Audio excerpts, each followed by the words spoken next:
I think the upcoming Fire Emblem game is going to have a mechanic that allows you to summon characters from previous games, or maybe it won't. I haven't been paying any attention to trailers, gameplay footage, leaks, etc. because I want to go in knowing as little as possible. Assuming this is a real feature and I'm not gaslighting myself, this is how powerful all the lords will be. The only Fae games I've played are Three Houses, Smash Ultimate and SMT Tokyo Mirage Sessions, and it feels like I'm forgetting something. Oh yeah, I got bored one day and decided to watch the anime of the first game. Which means I am the most qualified person in the world to make this tier list. Plus the best character is obviously going to be Ishiki. SMT is considered a very difficult franchise and is often regarded as the Dark Souls of turn-based RPGs by people who are bad at video games, but want to pretend they're good by beating the tutorial boss. Yes, I know that the first SMT game came out in the late 70s and that the first Souls game came out in the late 90s, but the people who say this don't know that. All of SMT and Souls games are ridiculously easy, so I suppose it's an accurate comparison. I beat SMT5 and TMS with very little issue. SMT players that call the series hard are just bad at life.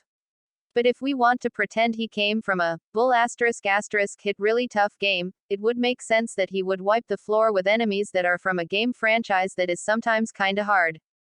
I don't like how they made the extremely racist green-haired mother *** top tier.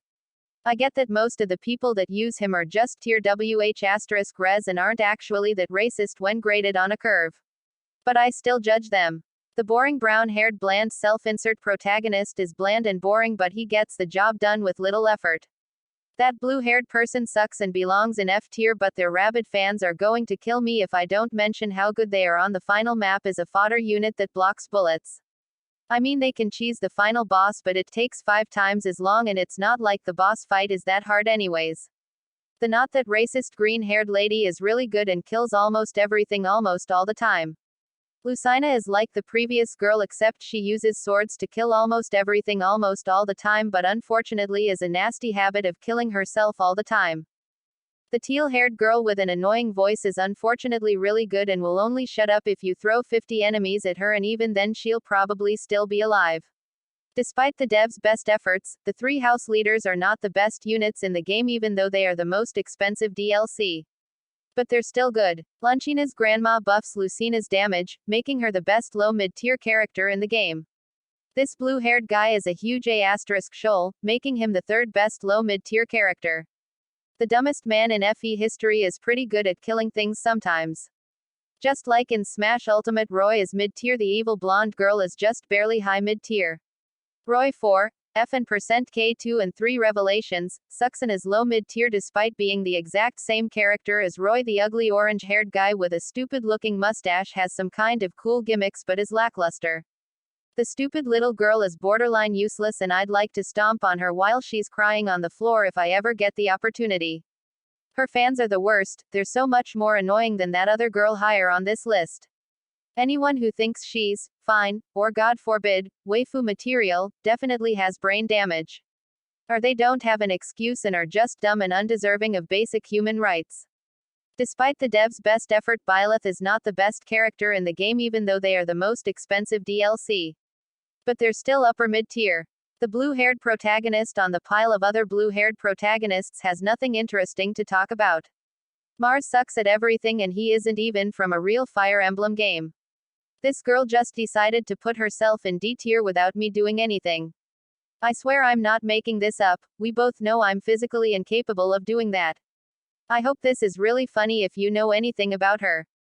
UGHH, another blue hair, D whatever, I don't care. The alcoholic D***CK face with green hair is actually really good and does not belong in D tier.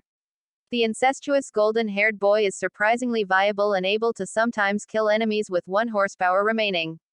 The only person in existence with blue hair sucks. The guy who sucks and is at the bottom of D tier in literally every conceivable category has the most janky and inconsistent hitboxes I have ever seen in a game like this. He isn't even able to attack unless you glitch yourself into standing on the same tile as the enemy. Melee enemies can attack him from seemingly anywhere on the map, which means he could have a niche use for taking an arrow to face for someone else on the other side of the map. Unfortunately, his paralog gives you a lot of really broken items and you can't do it until you're late in the game. So when you reach the point where he can realistically be used as a body shield, you're at the point where you don't need or even want a body shield, and even if you do need a body shield, there are dozens of better worse units for that job. Also, he did nothing wrong ever, except that one thing. This man I know nothing about is the most moral character in all of fiction, and I don't understand why his game thinks he's the villain. The only blonde character in the history of ever is the worst unit in all of FE history, and it's a miracle that there are characters worse than him. You would think that turning into a dragon is an effective combat strategy, but you would somehow be wrong for thinking that. Karin is bottom tier just like in Smash 4. I don't care what tier these characters actually belong in, the fact that they think Mortal Kombat Annihilation is a bad movie means they belong here in D tier. This disgusting loser is a pathetic C***T, and their presence alone makes the world actively worse. Also, they are bad in this game and whatever game they came from. This is literally the only character in the entire franchise that isn't playable in Engage, so obviously they are amazing. The devs successfully made the most expensive DLC character the worst unit in the game. Isekai's legally distinct, totally not a Persona. Persona might be high tier in Smash, but he is the worst FE unit ever made. He is the only character in the game that can't contribute during the first battle. The fact that you must recruit him in the second chapter really kills his viability. To make matters worse, if you're bad at the game, you can actually fail to recruit him and he's gone forever. If it wasn't for his G***Doffel availability, Chrom might have been at the bottom of F tier. I also wish he had blue hair, that would make him look more unique and distinct.